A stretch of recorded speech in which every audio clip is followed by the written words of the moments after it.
salaamaaleykum mbokki internautes yi dal leen a jàmm suñu site bi ñu leen di ñaan ngeen abonné te bës ko notification bi te yemoo ak samedi fukki fan ak juróom ci weeru mars 2025 ñu fas yéene leen a dikkal li gën a fës ci xibaar bokk na ci intégration régionale et internationale assemblée nationale doon feu vert à Diomaye démb ci àjjuma gi ñaar fukki fan ak ñeent ci weeru mars assemblée nationale bu Sénégal ne daal dina adopté à l'unanimité 4 projets de loi yi les projets nag di viser promouvoir la coopération économique et financière ak it intégration régionale et internationale dans les secteurs stratégiques. Ñu wax àddu jëm ci dépôt des dossiers de candidature. La Sénat recommande à la DGE de mettre en place une plateforme sécurisée. Ci son rapport sur les dernières législatives rendues publiques niki démb ci àjjuma gi commission électorale nationale autonome du Sénat daal dina invité la direction générale des élections du DGE ci mu procéder à la dématérialisation du dépôt des dossiers de candidature au moyen d'une plateforme sécurisée dans les délais légaux. Selon la Sénat, li nag dina daal di permettre gagner en efficacité et en transparence dans l'examen de la recevabilité des candidatures. Les dossiers physiques dinañ ko daal di déposer dans l'ordre du tirage au sort suivant un chronogramme défini et en multipliant les guichets. Loolee nag ki nga xam ne moo daal di yore wàllum contrôle de la supervision du processus électoral moo ko daal di xamle. Ba tey ñu wax àddu jëm ci levée de l'immunité parlementaire bu Moustapha Diop, les membres de la commission ad hoc désignés. Député yi nag daal dinañuy réunir en séance plénière niki démb ci àjjuma gi daal di constituer la commission ad hoc yi nga xam ne moo daal di chargé wu et statuer ci demande de levée par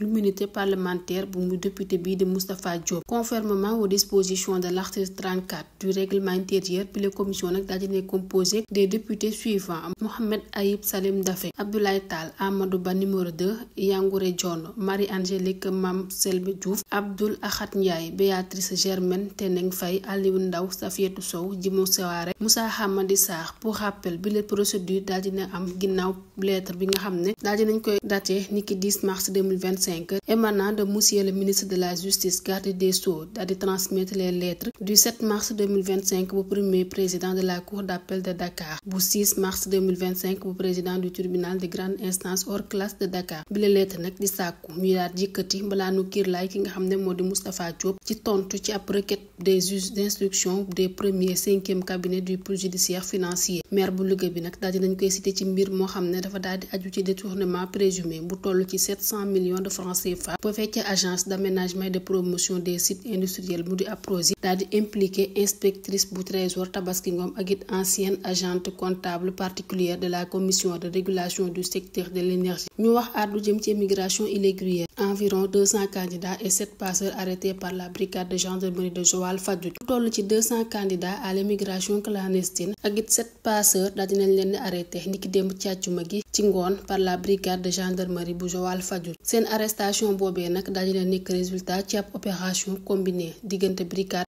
fluvio-maritime des douanes de Fimela ak it gendarme bu Joal. ñoom ñooñee nag daal dinañuy exploiter renseignements fournis par la brigade de gendarmerie de Fimela. La douane de Fimela daal dina poursuivre la pirogue vers Joal à la suite d'un renseignement donné par la gendarmerie de Fimela qui était en opération. La brigade de Joal est entrée en action en procédant à l'immobilisation de la pirogue en haute mer. Les gendarmes daal dinañuy procéder à l'arrestation d'environ 200 candidats et 7 organisateurs du voyage en plus de la saisie de 3 moteurs. Les personnes arrêtées ont été acheminées à la brigade de Joal. Une enquête a été ouverte. ñu daal di wutali foofee ca Touba. Le président de la République di Bassirou Diomaye Faye hôte de Serigne Mountakha niki tey ci samedi gi. Le chef de l'État di Bassirou Diomaye Diakhar Faye daal dina wutali foofee ca Touba tey ci nga xamante ne ni moo di ci samedi gi 15 mars 2025. la ko tax a jóg nag moo di présenter ses condoléances à la suite du rappel à Dieu des chefs religieux dont le khalife général des Baye Fall Serigne Amdi Modou Mbend Fall ak Serigne Moustapha Saliou Mbacké. Président